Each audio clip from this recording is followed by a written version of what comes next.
A entrevista especial da TV Sudeste recebe hoje, com grande alegria aqui nos nossos estúdios, ele que está caminhando para 30 anos de medicina. Nesse ano de 2025, são 28 anos trabalhando e, com certeza, edificando, por que não, aí esse cenário da medicina aqui na cidade de Catalão. Formado pela UFTM, aqui de Uberaba, natural de Pires do Rio, urologista. É com grande prazer que recebemos, a partir de agora, Dr. Caio Flávio Castro e Macedo. Dr. Caio, seja bem-vindo à TV Sudeste. Mais uma vez, alegria recebê-lo. Tudo bem? Tudo bem, Nave. Muito obrigado pelo convite. Já tive aqui outras oportunidades, sempre um prazer retornar. Pois é, o Dr. Caio esteve aqui nessas oportunidades, a qual ele acaba de mencionar, sempre ali no mês de novembro, quando tem essa campanha, uma campanha muito forte do Novembro Azul, onde se discute muito, se fala muito na conscientização do homem com relação à prevenção do câncer. Melhorou ao longo dos anos com essa campanha, doutor? O homem está mais consciente quanto à preservação, quanto à prevenção? Com certeza. O homem está mais consciente. Essas campanhas têm um saldo muito positivo. De prevenção do câncer de próstata, passou para a prevenção das doenças da próstata e tratamento, e hoje para a saúde do homem como um todo. Então, o mês de novembro é um mês especial para chamar a atenção da saúde do homem, não só da próstata, mas incluindo o câncer de próstata. Bom, Dr. Caio atua na área da urologia e é um médico conhecido e reconhecido aqui na região sudeste de Goiás. E a pergunta é, doutor, o que evoluiu em termos de tecnologia para ajudar aí no homem nessa área que o senhor atua ao longo desses últimos anos? Excelente pergunta, Nave, por quê? Sem fazer defesa em causa própria da minha especialidade, se não é a mais completa, é uma das mais completas especialidades da medicina. Por quê? A urologia trata do aparelho urinário, tanto de homens e mulheres, em qualquer idade, e do aparelho genital masculino. E ela progrediu muito porque é uma especialidade clínica, cirúrgica e de diagnóstico. E nessa frente, a tecnologia avançou muito. Então, iniciou-se a laparoscopia na cirurgia como um todo, e nos últimos anos a cirurgia robótica, e a urologia é pioneira em cirurgia robótica no mundo inteiro. Por quê? Nós temos o câncer de próstata, que é o mais prevalente no homem, e a cirurgia mais realizada é a cirurgia prostatectomia radical robótica, dentre as cirurgias robóticas. Por quê? Na pelve o acesso é mais complexo, é mais difícil. Então a urologia avançou muito. Então ela bate em várias possibilidades de diagnóstico, de tratamento, seja no diagnóstico de doenças que até então não eram diagnosticadas e tratamentos cada vez mais eficientes. Bom, a gente sabe do quanto o Dr. Caio ele também é preocupado em relação a estar se atualizando. Na medicina, principalmente, é muito importante, a gente sabe o quanto o senhor está em congressos, está em cursos, e agora a nossa produção também apurou o quanto o senhor está envolvido, vamos dizer, nesse projeto de estar mais atento a essa saúde masculina, se especializando, vamos dizer, na andrologia. O que vem a ser a andrologia dentro desse escopo da medicina a qual o senhor atua? Sim, excelente pergunta também, Nave. A urologia é uma especialidade muito ampla, como eu disse. Então, dentro da urologia, nós temos a uro-oncologia, que é o câncer, a urologia, que aborda as doenças neurológicas da próstata, a urologia feminina, o transplante, e uma delas é a andrologia. Fazendo um comparativo, o urologista que trata da parte de andrologia em especial é o ginecologista, entre aspas, do homem. Porque toda alteração no homem, nessa área, acompanha junto de uma alteração também na parceira que tem que ser avaliada. Por exemplo, o homem com infertilidade, é o casal que tem infertilidade. Então, você vai abordar os dois. Então, a andrologia, ela refere-se à medicina sexual do homem e a reprodução humana masculina ou infertilidade no homem. Muito bom a gente estar esclarecendo isso, é a proposta nossa aqui na TV Sudeste. A gente busca trazer esses temas profissionais do nível que é o Dr. Caio e deixou claro, então, sobre essa questão da andrologia no que se refere à medicina sexual e também à infertilidade.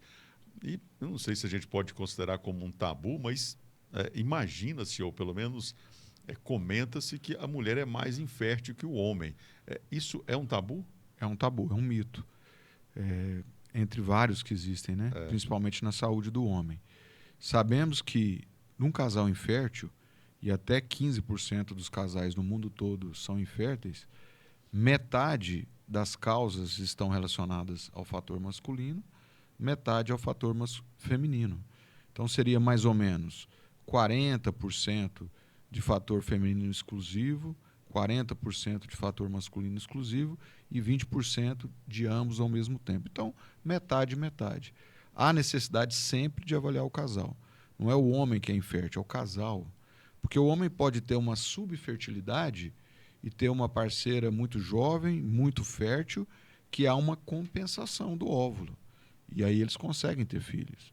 E o contrário também é verdadeiro. A mulher pode ter uma subfertilidade e o homem ser bastante fértil e compensar. Então, ele poderia não ter com outra parceira e o mesmo acontecer com ela. Então, sempre se avalia o casal. Nessa parte de andrologia, sempre há necessidade de avaliar o casal. Então, nas disfunções sexuais do homem, nós vamos tratar porque existe uma parceria. Se ele é casado, se ele tem uma parceira, a gente tem que avaliar o casal, porque senão não tem sentido o tratamento. Se ela precisa de tratamento também, não adianta tratar só ele. Um homem com infecção sexualmente transmissível tem que tratar o casal, porque se eu tratar só ele e não tratar ela, a doença continua. Não resolve, né? Não resolve. Então, infertilidade, infecção sexualmente transmissível, problemas de ordem sexual, sempre há necessidade de tratar o casal junto com o ginecologista.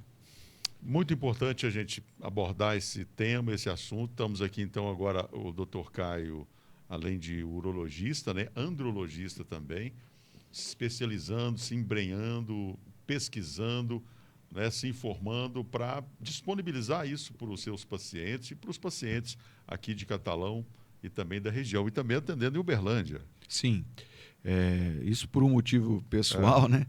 Eu estou com a filhinha pequenininha, né? E ela está em Uberlândia, pelo menos nesse primeiro momento. E é uma oportunidade que eu tenho também de estar lá, já que eu tenho uma equipe que trabalho no Instituto de Cirurgia Robótica, o Dr. Leandro, o Dr. Vitor Hugo. E é uma oportunidade que eu tenho de oferecer esse trabalho no grupo. Por exemplo, paciente que faz uma cirurgia radical para câncer de próstata. Se há uma piora da função sexual, nós temos como agir. Há necessidade de reabilitação, há necessidade de exame, há necessidade, muitas vezes, de injeção, até de cirurgia. E aí o andrologista, que está mais afeito a essa área, dedica mais a essa área, é o subespecialista da urologia que vai abordar esse homem. Então, esse atendimento, e também por teleconsulta. Hoje, não temos mais fronteira, né? Então, lógico, nem tudo se resolve por teleconsulta, mas uma primeira abordagem, uma primeira avaliação é possível, sim.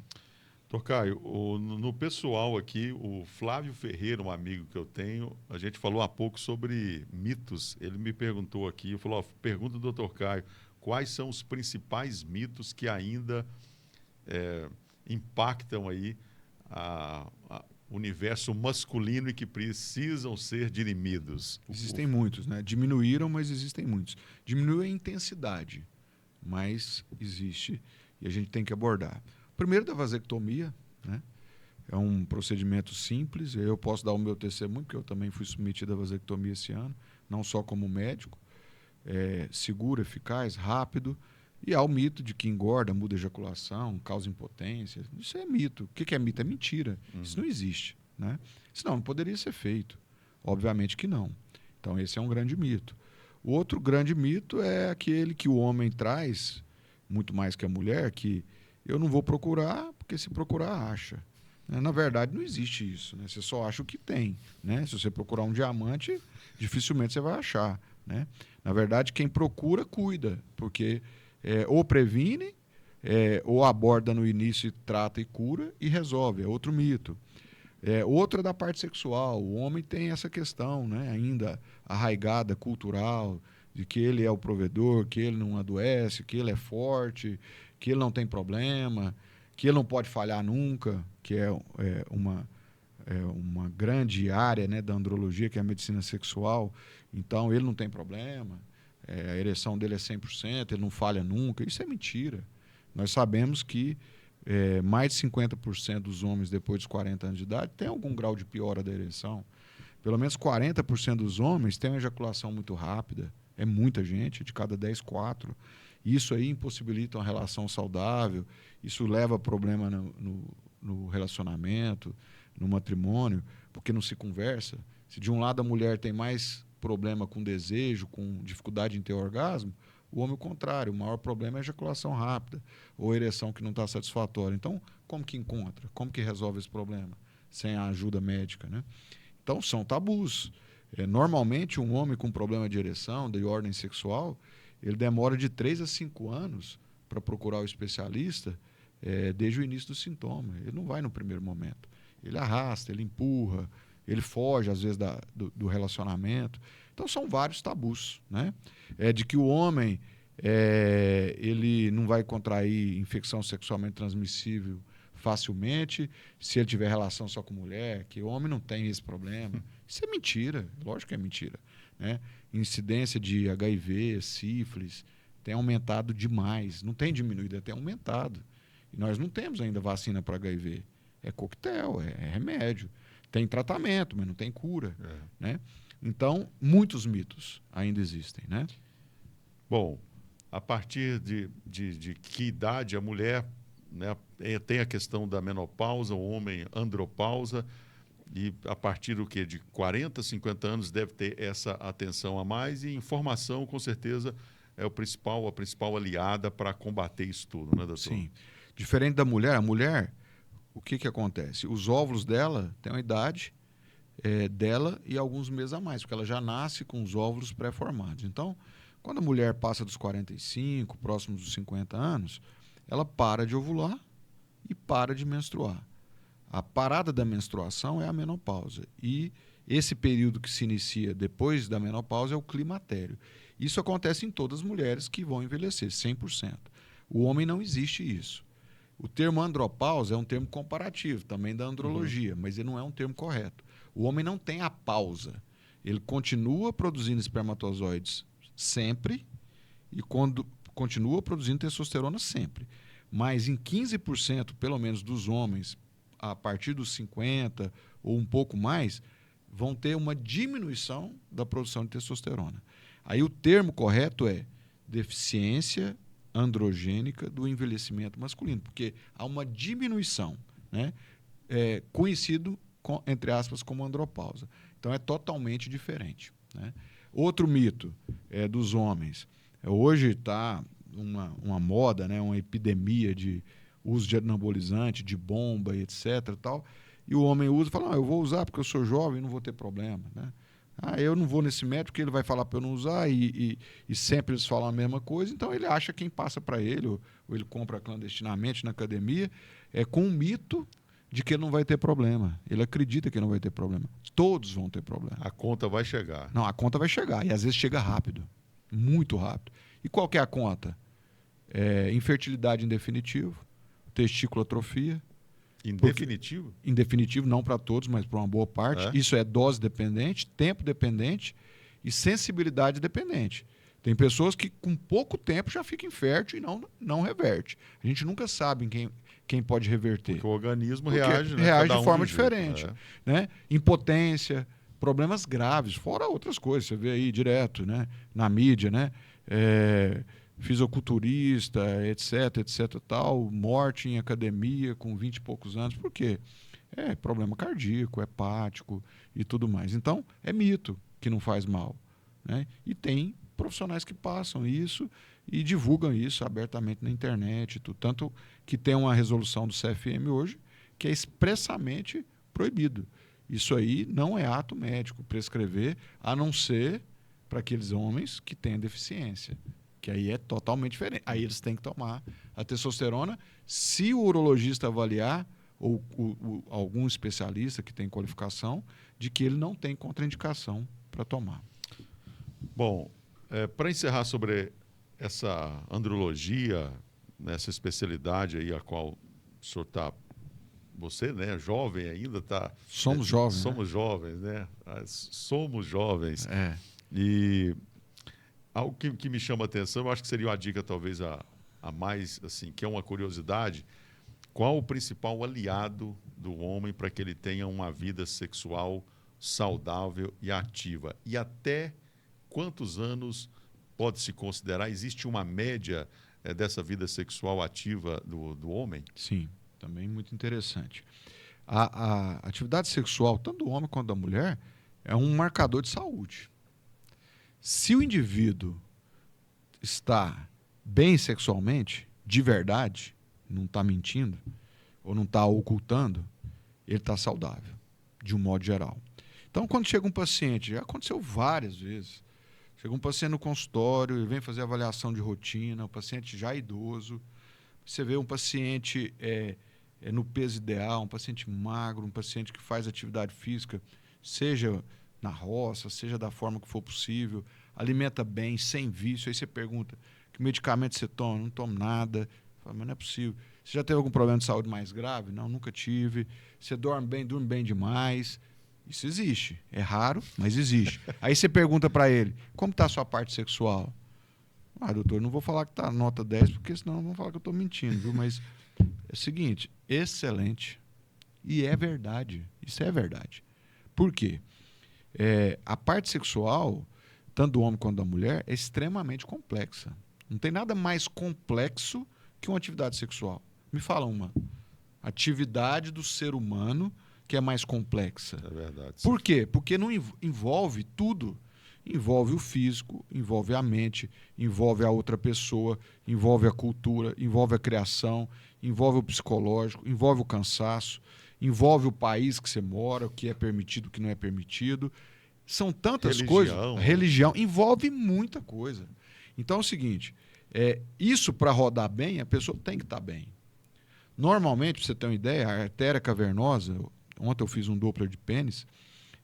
Que vem a ser o quê? O Doppler de pênis é um Doppler da artéria do pênis. Igual um Doppler que você faz das veias, artérias das pernas, da carótida no pescoço, você faz da artéria do pênis, para saber se ela está com fluxo normal, se o sangue chega, mas não fica, que é uma disfunção veno-oclusiva, um escape venoso. Hoje você tem exame sofisticado para avaliar isso, que a gente não tinha um tempo atrás, ou não tinha nessa qualidade.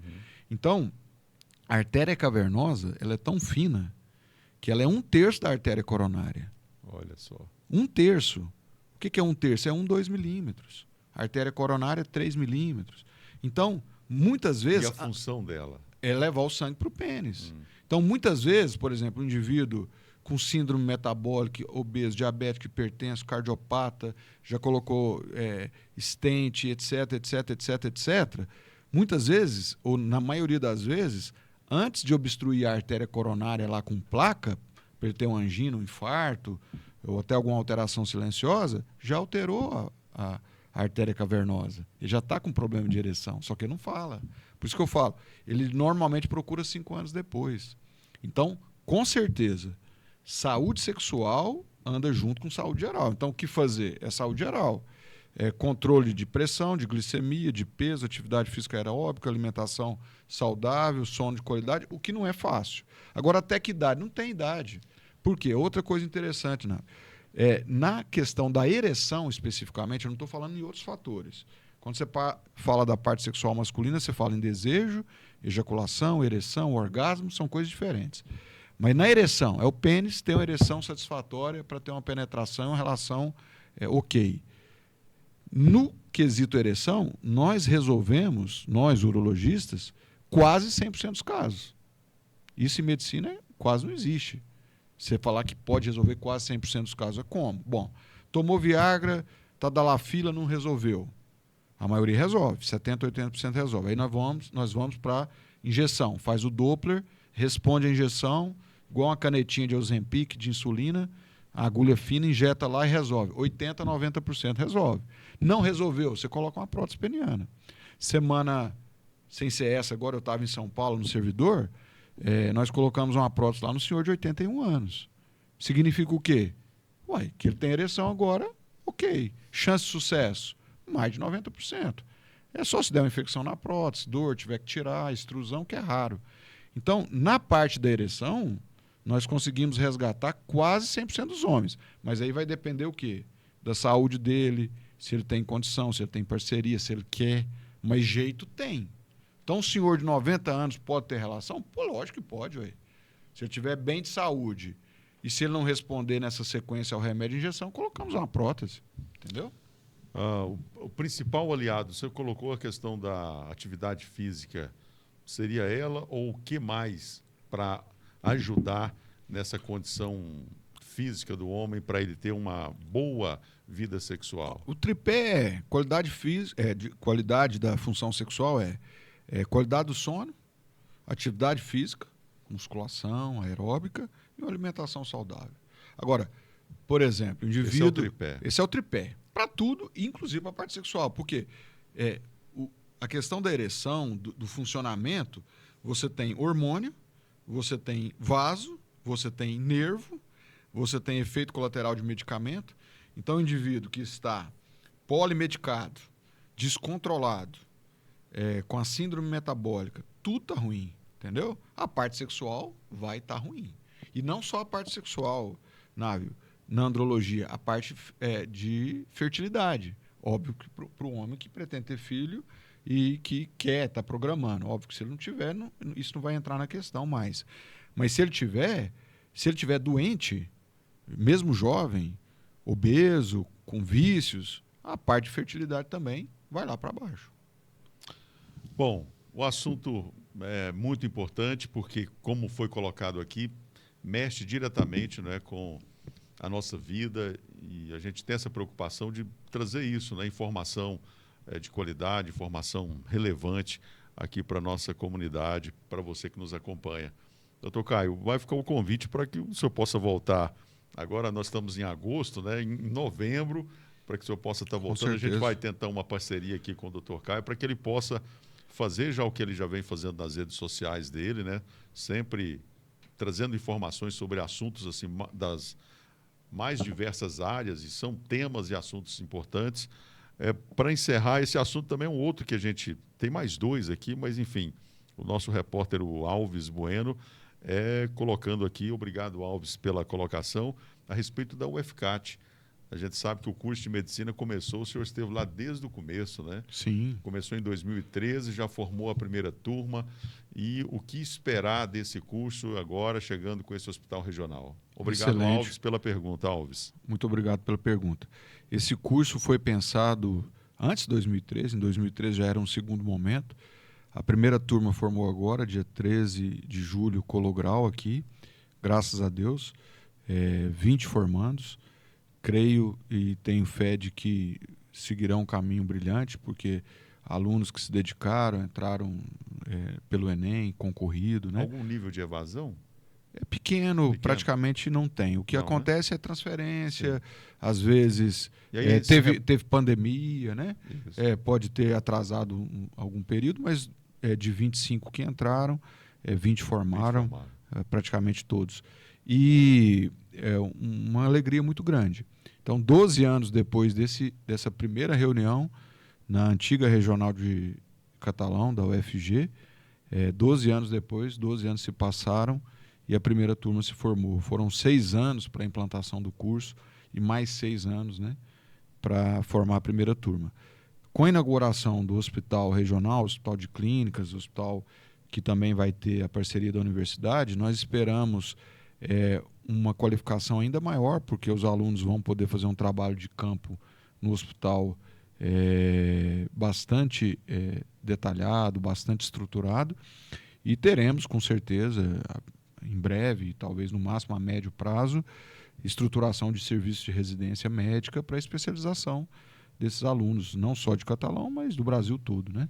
Então, para Catalão, para a região, eu não tenho dúvida que a universidade como um todo e esse hospital vai ser um marco, como muitos marcos já aconteceram em Catalão, mas esse é mais um marco muito importante para a nossa região.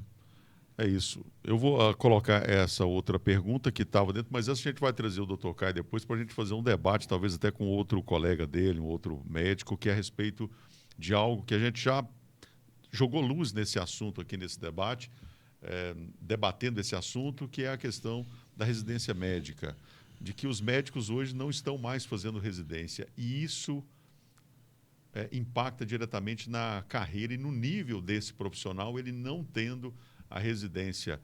Rapidamente, doutor, o que dizer sobre esse assunto para a gente voltar depois para discutir ele com mais profundidade? O que está acontecendo que hoje os médicos não estão mais fazendo residência? Tá, isso é fato. Eu formei em 97.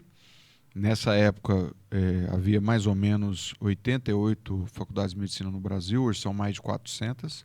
Olha só. Operando já e formando profissionais. Quando eu formei, formava-se mais ou menos 11 mil médicos, hoje mais de 40 mil por ano. E o que acontece? Infelizmente, isso não resolve o problema, porque isso fica mal distribuído. Os locais carentes continuam carentes. E o outro problema é essa questão da residência, porque você não tem um acompanhamento de vagas de especialização em residência médica na proporção de abertura de cursos, porque é muito mais complexo. Não acompanha. Não acompanha. Outra questão é que cada vez mais a residência, a especialização está sendo mais longa. Hoje é de no mínimo 3 anos, mas a maioria não se faz em 3 anos. Hoje, urologia, como exemplo, nós discutimos antes, são no mínimo 6 anos, 3 de cirurgia, mais 3 de urologia, e mais uma um fellow, 1 ou 2 anos. Então já são 7, 8 anos. Sem falar a carreira acadêmica, mestrado mais 2 anos, doutorado mais 4 anos, e o indivíduo vai ter mais de 40 anos com certeza quando terminar tudo isso. E as pessoas não querem fazer isso. Elas não têm energia para isso, acham que não tem tempo, não tem motivação e às vezes, infelizmente, não tem preparo físico, emocional e educacional para essa barreira. Então, esse é um dos motivos. E tem outros motivos também, né? E é um tema importante. Eu acho que não vai tardar, essa prova de proficiência para o profissional formado vai ser obrigatória no Brasil, né? Isso está caminhando, foi aprovado na Câmara, vai para o Senado. Não é o ideal, porque o ideal é você selecionar na base, né? Entrar alunos extremamente qualificados, formarem qualificados e que o mercado absorva todos. Esse é o ideal. Mas, infelizmente, o Brasil, em muitos aspectos, não trabalha da forma correta. Foi o que aconteceu em todos os cursos. Medicina não está sendo diferente. O direito é o maior exemplo disso, né? Quando eles não conseguiram mais controle nenhum, então liberou geral e agora vamos fazer a prova no final e só vai ter... você é bacharel, mas você não é advogado se não tiver passado na ordem, e é isso que está acontecendo. Na medicina vai acabar acontecendo isso. Infelizmente vai ser a medida única possível para ter um mínimo de qualidade, mas alguma coisa vai ter que ter de qualidade, porque não é o profissional que vai atender nós, eu, você, todo mundo, nossos filhos. Quando você está viajando, passa mal, vai num pronto-socorro, quem que vai te atender? Você quer que seja uma pessoa qualificada. Se você não consegue selecionar nem na entrada, nem durante o curso, infelizmente, vai ser na saída. E é o que acontece, por exemplo, com Revalida, né? Que são os médicos que formam em outros países, principalmente na América Latina, e que para trabalhar aqui tem que passar na prova, e a aprovação é baixíssima. Mas até de se discutir isso, né? Por que se cobrar de um brasileiro que formou em qualquer país, já julgando que a formação não está adequada, de que ele tenha uma revalidação e um mínimo de conhecimento para trabalhar aqui, e dos nossos, que estão aqui, que abre curso, como se abrisse algum curso de final de semana, a revelia, não precisa, né? Então, acho que é um debate longo, uma discussão interessante. É isso, doutor Caio Flávio, urologista, participando com a gente aqui, nos dando a honra da presença dele aqui nos nossos estúdios. A gente agradece muito. O doutor Caio também se especializando aí, especialista em andrologia, único aqui na região, em Catalão, e disponibilizando isso. A gente fica feliz em ter profissionais desse nível, né, porque é a medicina que evolui, esse cenário que cresce, né, com profissionais do mais alto nível, e a cidade que ganha. Em termos de comparativo, para fechar, vocês têm Uberlândia, fala-se muito no nível aqui de Catalão com Uberlândia, dá para comparar? Com certeza. Quais são os níveis? Eu falo isso com tranquilidade, porque eu estou aqui há muitos anos, né? Então, eu mesmo trato aqui, minha família, meus filhos nasceram aqui, só a Pititica que nasceu em Uberlândia, mas nós não perdemos em nada daquilo que nós fazemos. Algumas coisas nós não fazemos porque não tem uma estrutura, porque também não tem uma demanda. Então, por exemplo, você não tem medicina nuclear aqui, que é um aparelho de imagem, mas que depende do radioisótopo, que tem meia vida, e que se não tiver um volume gigantesco, você não consegue manter. Né? Você não tem ainda radioterapia, mas provavelmente nós vamos ter no hospital, que num segundo momento, na parte de oncologia, no hospital regional. Uma ala ali. Então, aquilo que a gente não tem, né, infelizmente, a gente tem que encaminhar. Mas aquilo que a gente tem é de extrema qualidade. Então, eu falo, por exemplo, no Nasser Fayad, a cardiologia que se faz lá pública, a hemodinâmica, a cirurgia cardíaca é a mesma equipe de Uberlândia, que é uma equipe fantástica. Eles operam aqui. Então, isso mudou muito. Eu cheguei aqui no final de 2000. Então, daquela época para hoje, é incomparável. Nós não tínhamos funcionando aqui uma tomografia. Uma estava sem funcionar, a outra foi recolhida. Nós não tínhamos um ultrassom Doppler. Então, da minha primeira filha, que precisava fazer Doppler de tempo em tempo, eu tinha que levar em Uberlândia. Você não tinha uma punção biópsia. Então, eu tinha que fazer biópsia de tempo em tempo, porque eu tinha alteração na tireoide, eu tinha que ir em Uberlândia para fazer. Isso acabou, né? E poucas coisas nós não temos aqui. Eu acredito que a médio prazo nós vamos ter tudo. Nós vamos ter cirurgia robótica, nós vamos ter oncologia completa. Nós já temos hoje um curso de medicina federal, né, com hospital universitário. Quantas cidades do porte de Catalão tem uma universidade federal, ampla como é hoje, com curso em todas as áreas, com curso de medicina? Eu não sei quantas. Deve existir algumas pequenas com essa característica, mas devem ser poucas. E são poucas mesmo, é verdade. Bom, muito bom a nossa conversa, esse bate-papo aqui, com certeza fez com que a gente tivesse uma visão geral do que vem a ser a saúde sexual do homem, a questão da infertilidade, essa andrologia, qual o Dr. Caio está aí, né, como especialista, e além do mais, essa participação dele que eu acho de suma importância. Já conversei com o Dr. Caio em off, ali é quase que assim, você ser um abnegado, né, tendo a carreira que tem, para fazer o que esses médicos que abriram esse curso ali na UFCAT, né, porque é a mesma questão que a gente falava de estar no hospital público para fazer aquela residência. Né? O que se recebe é muito pouco, tem que ser algo que você projeta como um bem público mesmo para melhorar a sociedade onde você vive, né, doutor? Com certeza. Ninguém faz nada sem uma motivação, né? A gente tem várias motivações para fazer as coisas. Ninguém faz nada do acaso, de graça e etc. A sua principal com relação ao UFCAT? A principal em relação ao UFCAT é um propósito. Né? Eu gosto da área acadêmica, mas é um propósito. Por quê? Se eu não tivesse feito medicina na escola pública federal, eu não tinha feito. Eu nem prestei vestibular, porque minha família não tinha condição nenhuma, não tem, para pagar uma faculdade nesses níveis que se cobra. Então, eu fiz toda a minha formação na universidade pública, minha residência médica na universidade pública, agradecido de receber uma bolsa. Eu recebia R$ 1.068, então hoje ninguém quer receber essa bolsa, mas eu também eu continuei vivendo, morando como estudante.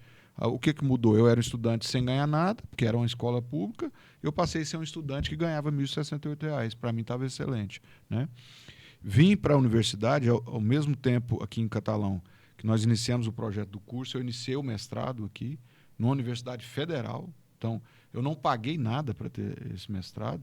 Muito pelo contrário, não tinha ninguém que estava com a documentação ou com um objetivo mínimo, e a FAPEG tinha 4 bolsas, e não se pode perder bolsa, porque aí perde a bolsa e acabou. Né? Então, um dos orientadores falou, Caio, parece que ninguém vai concorrer, tal, você concorre aí, porque senão nós vamos ficar sem nenhuma bolsa. Eu tive bolsa para fazer mestrado, né?